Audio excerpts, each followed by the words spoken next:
Hello everyone, I am here. In today's tutorial we are going to cover uploading documents to a contact record. Now this comes in real handy when you're dealing, like for instance, say you're an accountant or some kind of person in finance or any type of business that requires certain documents or even signed legal documents or whatever for your contacts to complete, and you want to keep everything within the contact record, which makes things a lot easier in terms of organization. So here, if you go over here to the very right hand side where you have all your symbols here, and you click on this one here that has a little document icon on it. You see right here when I hover over it, my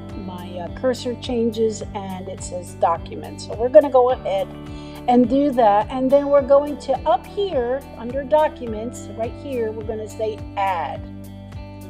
Okay, and then from here you can go ahead and upload any document that you want to upload.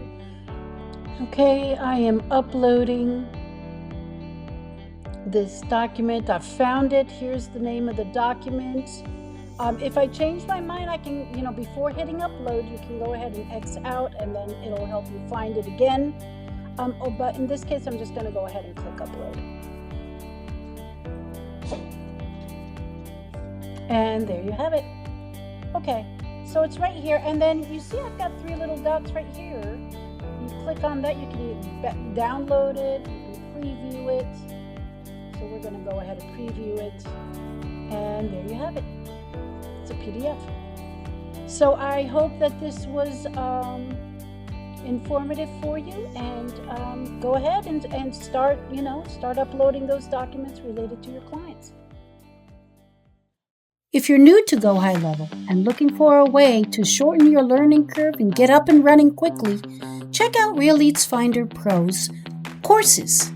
The Success Hub is a step-by-step video library built for beginners with ongoing training on automations, AI tools, reputation management, and real marketing strategies. Visit realleadsfinder.com for more information.